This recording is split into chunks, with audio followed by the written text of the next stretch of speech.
Hello mga idol! Bago tayo magpatuloy sa kwento ni Yuseong ay mag-shoutout muna tayo.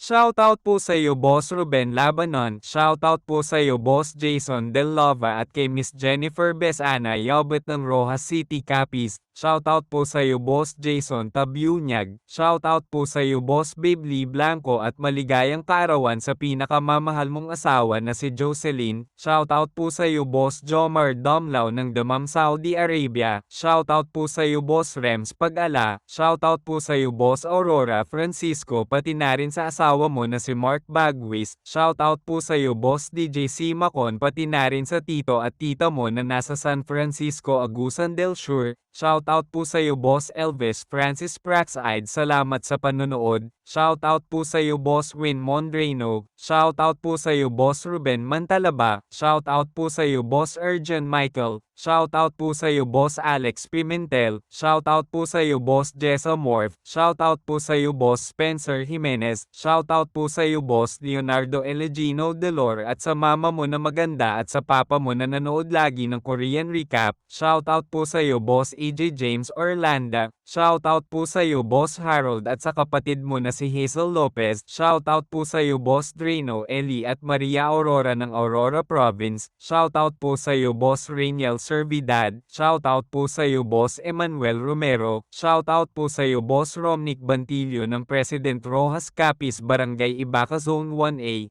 at shoutout po sa iyo Boss Jejandro Jed at sa mga kalandian mo sa iba't ibang bansa. Maraming salamat po sa patuloy na pagsuporta. Sa pagpapatuloy, umaga sa Jeongju bago pa ang training match ni Yuseong at Giho, ay sinabi ng ating bida kay Sokma na lubos siyang nagpapasalamat sa pagsusumikap nito sa paggawa ng napakaraming order niya. Ayon naman kay Sokman na hindi kailangan magpasalamat ng ating bida sapagkat ang binabayad nito sa kanila ay doble sa presyo ng produkto. Pumasok na ang dalawa para mapakitan ni Sokma ang second floor ng gusali ng Artbox. Habang pinapakita nito ang lahat ng ginawa nilang sandata ay sinabi ni Sokma na ang lahat ng Eternium na ibinigay nito upang pandayin ang pinakamaraming sandata hanggat maaari. Dahil sa dami ng in-order ni Yuseong na armas ay bumisita ang mga opisyal ng gobyerno para imbestigahan ito. Tinatanong ng mga ito kung may plano ba daw siyang maglunsad ng digmaan, kaya tulad ng sinabi ni Yuseong sa kanya na ang mga sandata na ito ay order galing sa 1st Division ng Waryung Valley. Kaya pinakita niya ang Resting Dragon Certificate na agara naman na umalis na ang mga ito. Sinabi naman ni Yuseong na magaling ang ginawa ni Sokma, napakaraming iba't ibang armas din ang nagawa nito na malaking tulong para sa kanya. Sinabi naman ni Sokma na dahil marami ang mga ito ay i-deliver na lang nila ang mga ito bukas sa lugar ng ating bida. Ayon naman kay Yuseong na hindi na kailangan pa iyon, kaya na niyang kunin ang lahat ng ito ng mag-isa ngayong araw. Nagtataka naman na sinabi ni Sokma na paano ito gagawin ni Yuseong sa dami ng mga sandata na ito. Binuksan ni Yuseong ang storage niya, na kinagulat naman ni Sokma ang nakikita niya, sapagkat unti-unti ni Yuseong pinapasok ang lahat ng sandata sa inventory nito. Hindi makapaniwala si Sokma sapagkat sa tingin niya na may pag-aari si Yuseong ng isang Treasure of Immortal. Medyo nadidismaya din ito sapagkat pati ang patungan ng mga sandata ay kinuha din ni Yuseong. Napapaisip na lang siya kung sasabihin niya ba na ibalik ang mga ito. Sinabi ni Sokma na mukhang naghahanda na talaga si Yuseong para sa isang digmaan. Ayon naman sa ating bida na hindi ito para sa digmaan. Ang 1st Division ay gumagamit ng mga sandata para sa pagsasanay. Kaya pinagawa niya ito para gumawa ng ilang paghahanda. Pahabol pa nito na ang espesyalidad niya ay ang paggamit ng 10-weapon demon art, kaya kailangan niya ng at least tigsa 10 piraso ng kadota armas kung magsasanay siya ng maayos. Sinabi naman ni Sokma na mukhang napaaga ang pagdating ni Yuseong dito. Ang bagong pasukan sa institute ay matagal-tagal pa. Sinabi naman ni Yuseong na ang rason kaya napaaga niyang kunin ang mga sandata na ito ay sa kadahilanan na nakatanggap siya ng imbitasyon galing sa War Demon ngayong araw. Sa kabilang banda ay nagpatuloy na ang labanan ni Joseon at Giho, ang lahat ng pag-atake na pinapakawalan ni Joseon ay nagagawa naman ni Giho na masagang gamit ang mga kalasag nito, at agaran din siya naglulunsad ng counter-attack na naiwasan naman ni Joseon sa pamamagitan ng pagtalon, kaya naglunsad din si Joseon ng atake habang nasa ere, na nagawa naman din ni Giho na masagang ito. Sinabi ni Giho na ang mga atake ni Joseon ay mahina kapag nasa ere ito, kaya agaran na siyang naglunsad ng atake na direkta naman na tumama kay Joseon na kinatalsik niya lalo sa ere. Habang nasa ere ay naghahanda ang ating bida na umatake. Nakangiti na sinabi ni Joseon na kung iyon ba ang rason kung bakit palagi siyang pinapadala ni Giho sa ere. Sa isip-isip ni Joseon na ang ganitong posisyon ay malaking advantage kung kaya niya ang ginagawa ni Jeum Namgang na Cloudless Heaven Press, subalit wala siyang dapat na ikabahala dito, sapagkat ang kailangan lang naman niyang gawin ay ang mag-teleport pabalik sa lupa, kaya ginamit ni Joseon ang nimble steps niya, na kinagulat naman ni Giho. Naghanda na si Joseon at ginamit nito ang Sinistral Spear Staff Dextral Sword Axe, habang ang kaliwa niyang kamay ay aatake na manggagaling mula kaliwa sa ibaba hanggang sa kanang itaas, at ang kanang kamay naman niya ay manggagaling sa kanang itaas hanggang kaliwang ibaba, at agaran na rin niyang ginamit ang 10-weapon Demon Style, First Stance of the Quadruple Weapon Art, Rising Snake Downward Tiger, na nagawa naman ni Giho na masagang ito. Gayunpaman ay nahihirapan siya dahil sa lakas nito, at nang papalapit na sa kanya ang atake ng Malatigre, ang ginawa ni Giho ay tinayo niya ang malaking kalasag niya sa lupa, at nagmistulang pinipigilan ng malaking oso ang pag-atake ng tigre, samantalang makikita natin na napapangiti na lang si Giho habang hinaharangan ng pag-atake ni Joseon. Nagpatuloy ang dalawa sa palitan ng pag-atake. Ang ginawa ni Joseon ay ang sungkitin ng malaking kalasag ni Giho gamit ang axe nito, at agaran naman niyang ginamit ang Surge of Seismic Strength, na kinabahala naman ni Giho ang ginagawa ni Joseon, sapagkat biglang naglunsad ulit si Joseon ng atake, na nagmistulang dalawang ahas, na direktang tumama naman sa mga balikat ni Giho, at sa sobrang lakas ng atake na ito ay makikita natin na napinsala si Giho.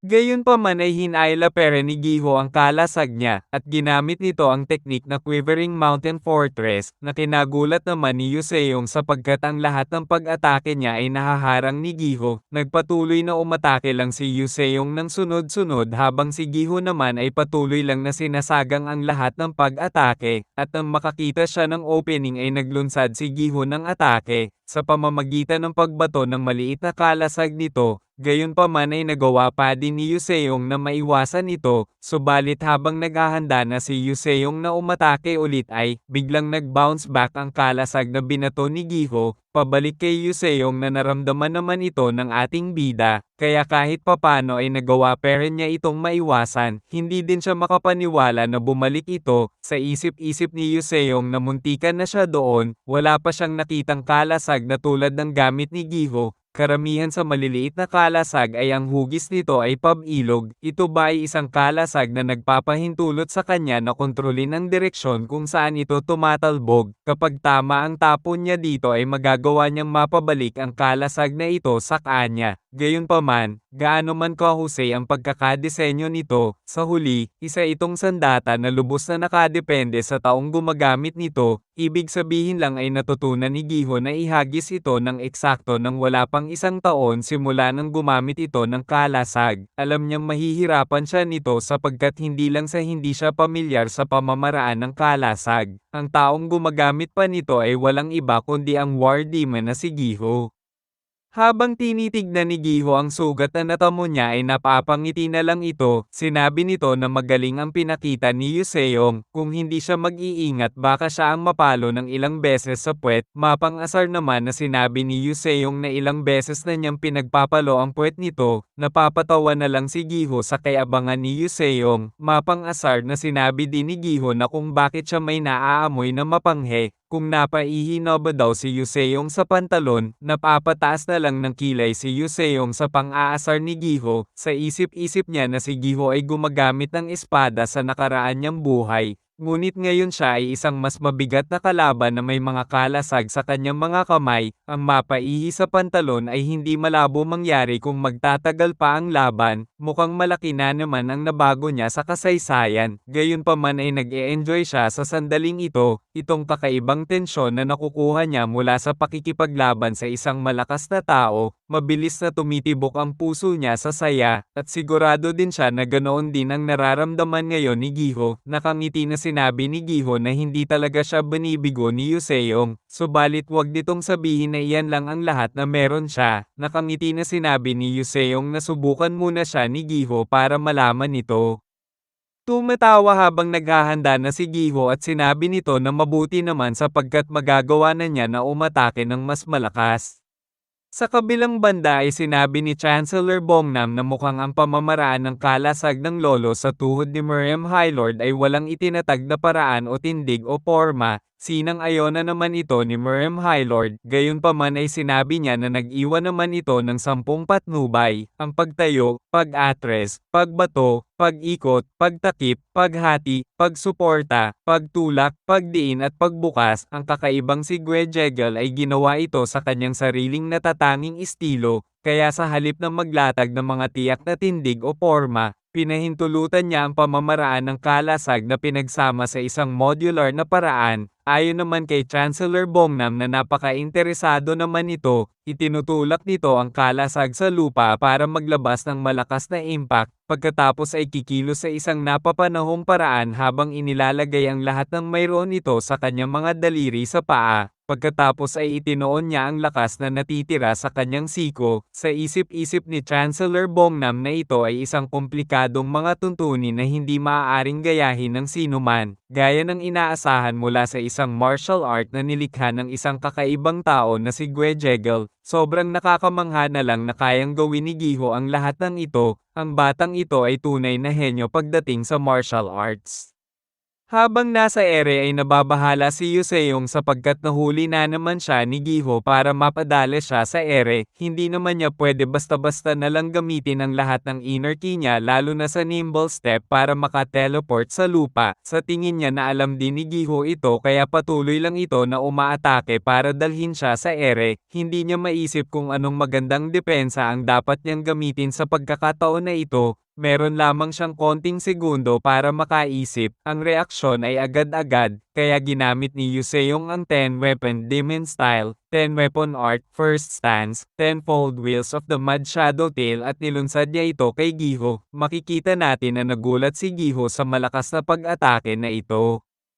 Habang patuloy na umaatake ay sa isip-isip ni Yuseong na sa pagkakataon na ito ay ang kaya niya lang magawa ay ang 6 na pag-ikot, napakalaking pasanin din ito para sa kanya sapagkat pilit niyang ginagamit ang 10-weapon art na teknik gamit lamang ang 6 na sandata, makikita natin na sobrang nahihirapan na si Giho sa malakas na pag-atake ni Yuseong. Sa isip-isip ni Yuseong na ito lang ang pinakamahusay na pagpipilian na meron siya ngayon, nakangiti na sinabi ni Giho na pinili ni Yuseong ang sa isang umiikot na pag-atake dahil hindi nito kayang makababa at manatili lang sa lupa, subalit may bad news siya para kay Yuseong, sapagkat magaling din siya sa teknik ng pagpapaikot, kaya ginamit ni Giho ang Quivering Mountain Fortress, open spin, at nagsalpukan na ang parehas na atake ng mga ito, hanggang sa hinawakan ni Giho ng mahigpit ang kalasag nito, at makalas na itinusok ito sa lupa na nagpatalsik naman kay Yuseong. Hindi makapaniwala ang ating bida na nagawa ni Giho na mapawalang bisa ang spin attack niya, agara naman na sumugod ulit si Giho, at naglunsad ng direktang sipa na tumama naman kay Yuseong. Makikita natin na nasaktan si Yuseong sa pag-atake na ito, gayunpaman ay natiis niya peren ang sakit at agara na hinawakan ang mga paa ni Giho habang sinasabi na mahina ang pag-atake na iyon, subalit biglang kinuha ni Giho ang malaking kalasag nito na nakatusok sa lupa at binuhat niya ito para ihampas kay Yuseong, na kinabahala naman ni Yuseong ito sapagkat alam niyang hindi na niya maiiwasan pa ito, hanggang sa direktang tumama na ito sa kanya na nagawa naman niya kahit papano na masagang ito gamit ang kanyang mga kamay, gayunpaman ay ramdam pa din niya ang lakas at bigat ng atake na ito, kaya napapasigaw na lang ng malakas si Yuseong dahil sa galit.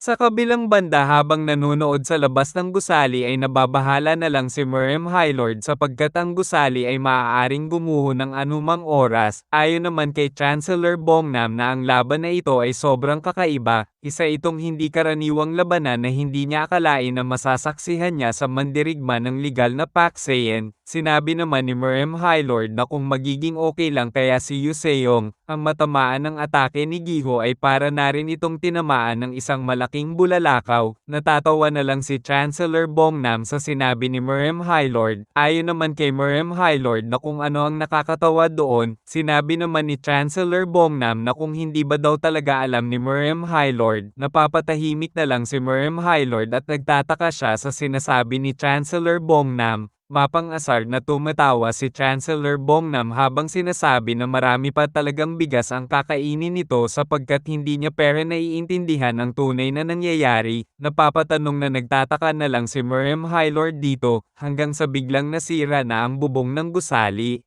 Na napansin naman ni Miriam Hylord sapagkat biglang may mga lumabas na maraming dragon na kinawasak ng bubong ng gusali na kinagulat ni Miriam Hylord. Habang umaatres si Giho ay napapalibutan siya ng maraming dragon. Makikita natin na ginamit na ng ating bida ang iba't ibang sandata, at patuloy ito na sumusugod kay Giho habang gamit ang teknik na 10-weapon demon art, 8 dragons take flight.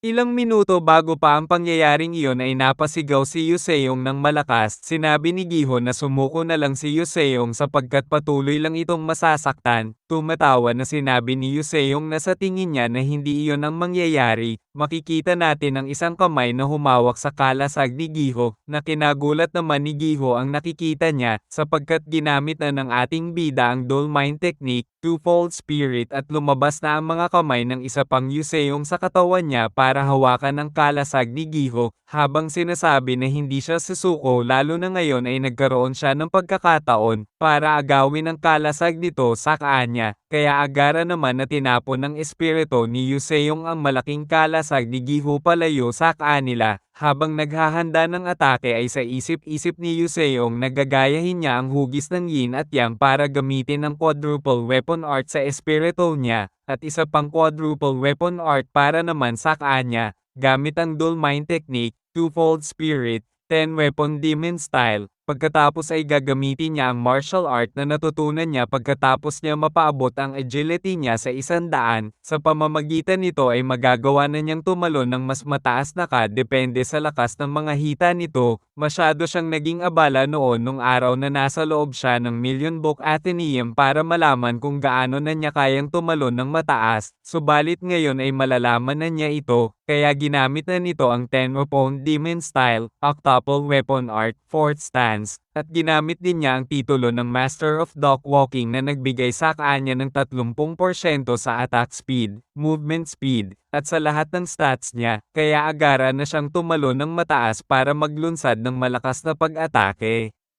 Sa isip-isip ni Yuseong na hindi niya magagawa ang teknik na ito kung hindi niya nakuha ang Dull Mind Technique dahil kung gagamitin niya ang Tenfold Wheels of the Mad Shadow Tail habang di ginagamit ang Twofold Spirit niya, sigurado siyang magagamit niya ang lahat ng lakas niya sa isang pag-atake pa lang, puno ng kapangyarihan ng kanyang katawan gamit ang Dull Mind Technique. Habang gamit ang malalakas na hita niya, makikita natin na nagmistulang mga dragon ang lahat ng pag-atake ni Yuseong habang sumusugod ito kay Giho. Nagagawa naman ni Giho kahit papano na maarang ito gamit ang maliit niyang kalasag. Gayunpaman dahil sa sobrang lakas nito ay unti-unti nang nasasayra ang kalasag nito, kaya napapasigaw na lang ng malakas si Giho habang pinipilit na maarang ang napakalakas na pag-atake ni Yuseong, at sa sobrang lakas nito ay tinutulak na lang si Giho pataas ng para bang dinadala ito ng mga dragon sa ere. Ang 8-fold weapons na ito ay naging 8-fold dragons na dadalhin talaga ang kalaban sa langit, kaya tinawag itong 8 dragons take flight. Makikita natin ng malakas ng pagsabog sa bubong ng gusali, unti-unti na rin nasasayra ang kalasag ni Giho, hanggang sa tuluyan na itong mawasak at nagkapira-piraso na kinagulantang ni Giho. Napapamura na lang si Giho sa nakikita niya, hindi siya makapaniwala sa sobrang lakas ng pag-atake na iyon. paanong nagawang pagpira-pirasuhin ang kalasag niyang gawa sa bakal, habang nakakuyom ang mga kamao ay napagtanto niyang sobrang laki na talaga ang nilakas ni Yu Seong, samantalang dati ang mga kamao niya lang ay sapat na para talunin ito, kaya sumugod na si Giho para maglunsad ng suntok, subalit ginamit ni Yu Seong ang nimble steps nito kaya agaran na nakalipat siya sa likod ni Giho habang sinasabi na mahina din si Giho kapag nasa ere ito, na bahala naman si Giho dito. Ayon pa kay Yu Seong natapusin na nila ang laban na ito, kaya agaran na niyang inatake si Giho. Lumabas na ang notification na matagumpay na natapos ni Yu Seong ang misyon, natanggap na din niya ang reward na puncture wound medicine.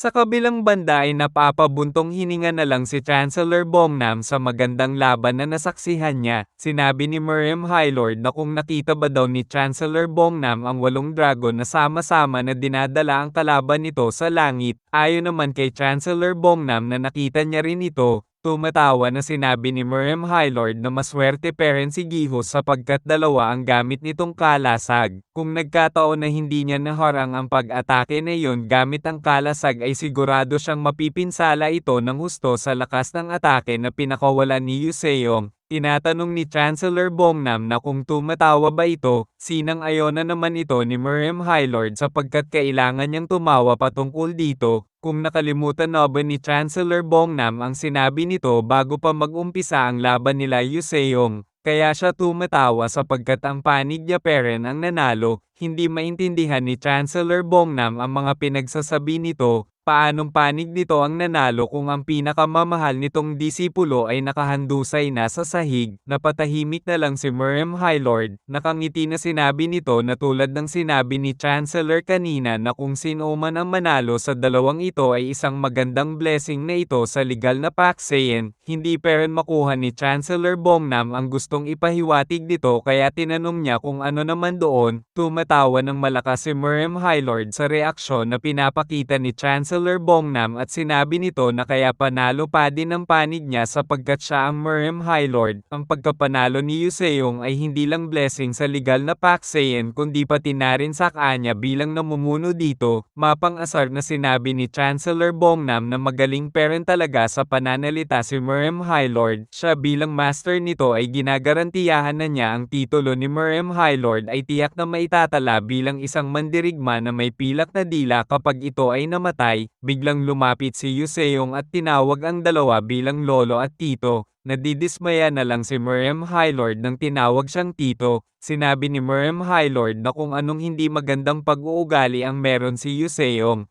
Paano nito makakapagbigay ng mga hindi makatuwirang pananalita sa isang tulad niya na nagpapabilis ng tibok ng puso ng mga babae dahil sa hitsura niya? Mapang-asar na lang na napapangiti si Chancellor Bongnam habang nakikita na nagagalit si Miriam Highlord. Ayon naman kay Yu Seong na paano naging masamang pag-uugali iyon, dapat daw ay si Chancellor Bongnam at Miriam Highlord ang may hindi magandang pag-uugali na pinakita sapagkat nagawa ng mga ito na patagang manood ng pagsasanay nila ni Giho. Hindi naman nagpatalo si Miriam Highlord at sinabi nito na si Yu Seong naman ay gumamit ng tunay na sandata habang kinakalaban nito ang disipulo niya sa training hall kaya mas hindi magandang pag-uugali iyon. Nadidismaya na lang si Chancellor Bongnam habang si Yu Seong ay natahimik na lang. Sinabi pa ni Miriam Highlord na kinalaban din ni Yu Seong si Chorang gamit ang tunay na sandata nito. Sa mga panahon na iyon ay nag-warning lang siya dito, subalit ngayon ay sinira pa nito ang isang gusali. Ngayon ay pagbibigyan niya ulit ito sa pangalawang pagkakataon dahil sa napahanga siya sa pinakita nito sa laban. Kaya sa tingin nito sino sa kanilang dalawa ang may masamang ugali. Napapatahimik na lang si Yu Seong dito. Sa isip-isip niya na hindi niya talaga matatalo sa paggalingan ang Jekyll family pagdating sa mga salita. Sinabi ni Miriam Highlord na itigil na nila ang paglalaro. Tunay na napahanga siya kung paano ni Yu Seong na master ang sikat na Azura wielding style. Ayon naman kay Yu Seong na yun pala ang tawag nila dito, subalit ang tawag talaga dito ay ang 10-weapon demon style. Sinabi naman ni Miriam Highlord na ang 10-weapon demon art ay ang pag-wield ng 10 sandata na parang demonyo. Ayon naman kay Chancellor Bongnam na gaya ng inaasahan niya, ang pangalan na ginamit ng 10-weapon demon, ang ibig niyang sabihin ay ang 10-sided berserker. Tinanong ni Yuseong si Chancellor Bongnam na kung kilala ba nito ang taong iyon, sa isip-isip ni Yuseong na ang tawag pala sa mandirigma na iyon ay ang Ten-Sided Berserker. Ito ang may akda ng The Tome of the Ten-Weaponed Demon. Sinabi ni Yuseong na ang ibig sabihin ni Chancellor Bongnam na kilala nito ang taong gumawa ng teknik na ginagamit niya. Ayon naman kay Merem Highlord na ang taong iyon ay ang pinakamalakas at ang pinakaunang tao na nakamaster ng 10,000 armas sa buong mundo, biglang lumabas ang notification at ito ay isang linked missions. Ang misyon na ito ay ang pamana ng 4 na demonyo ng Outland. Ang isa dito ay ang 10-Weapon Demon Chapter. Kailangan ni Yuseong na mamaster ang lahat ng armas, may 10 taon lang siya para gawin yon. Ang Ten-Sided Berserker, ang pangalan nito ay si Sin Kim at nagkaroon ito ng 732 na laban noong mga panahon na nasa bansang Junguan ito, patuloy nitong nililibot ang mundo para makahanap ng makakalaban ng mga sikat na master ng panahon na iyon at kahit isang beses ay hindi ito natalo. Ngunit mayroong isang bagay na mas nakakagulat kaysa doon, tinanong sa kanya ng isang lalaking naging kaibigan nito sa kanyang paglalakbay kung gaano karaming mga armas ang alam nitong gamitin. Matapang at simpleng sagot ang ibinigay ni Sin Kim dito at iyon ay ang nakipaglaban ito gamit ang 732 na uri ng armas. Sa madaling salita, lumaban siya ng 732 na beses at nanalo ng 732 na beses at na-master ang 732 na armas. Ang kaibigang nagtanong sa kanya ay walang iba kundi ang kanilang ninuno na si Pyong Jegel. Tinanong ni Pyong Jegel kung hanggang kailan ito ipagpapatuloy ang pakikipaglaban, subalit natahimik lang si Sin Kim sa tanong na ito. At mas ginostol na lang ang tumingin sa malayo, hindi nila alam kung hindi ba gusto ni Sin Kim sagutin ang tanong o hindi niya lang kaya sagutin ito, subalit si Sin Kim na kilalang Ten-Sided Berserker ay nanatili lang nakatayo sa kinaroroonan niya ng 7 araw at 7 gabi, at pagkatapos ng 7 araw ay naglaho na lang ito sa mundo ng Merem.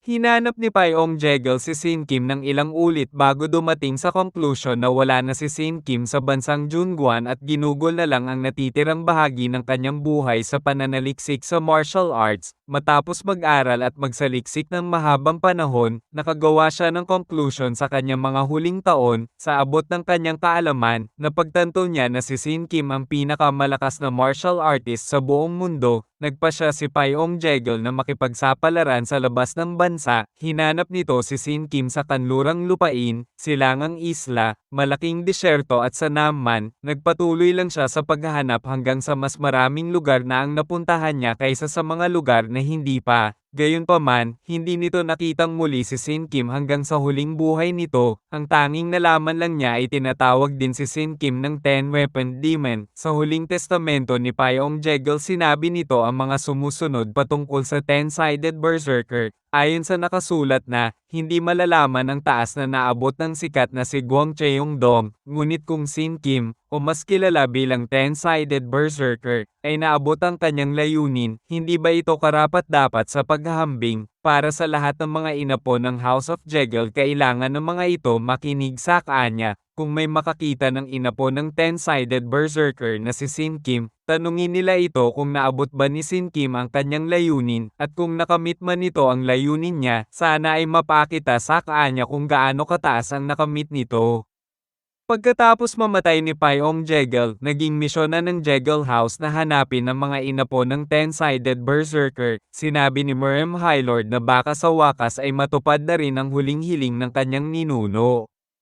Ayon naman kay Chancellor Bongnam na kasabay ng pagpapakita ng inapo ni Ten-Sided Berserker ay nagkataon na nag-umpisa na din na magpakita ang mga Prime Evil Incarnates. Sinabi naman ni Merem Highlord na may kasabihan na palaging magkatandem ang swerte at malas. Pahabol pa nito na siguro ay tama ang mga sinabi ni Yuseong. Tinanong ni Chancellor Bongnam kung ano ang sinabi ni Yuseong. Ayon naman kay Merem Highlord na tulad ng sinabi ni Chancellor Bongnam noong nakaraang taglamig na sinabi ni Yuseong na ang bansang Junguan ay mapapahamak, may posibilidad na malapit nang dumating ang oras ng kaguluhan at kasiraan na tinutukoy ng batang iyon. Marahil ang katapusan ng legal na paksayan ng Merem ay mangyayari ilang taon simula ngayon, ayon naman kay Chancellor Bongnam na totoong malakas at mabigat na kalaban ng mga Prime Evil Incarnates. Ngunit hindi sila ganap na walang kakayahan o kapangyarihan laban sa mga ito, kaya hindi kailangan pangunahan nito ang sarili niya. Ang propesiya ay isang simpleng hula lamang at wala nang iba pa. Sinabi naman ni Miriam Hylord na ang mga bagay ay umuunlad ng mas mabilis kaysa sa kanilang naisip, at ang mga talaan ng tungjong ay isang talaang pangkasaysayan, at hindi lang ito simpleng isang aklat ng propesiya. Ayon naman kay Chancellor Bongnam na makasaysayang talaan o hindi,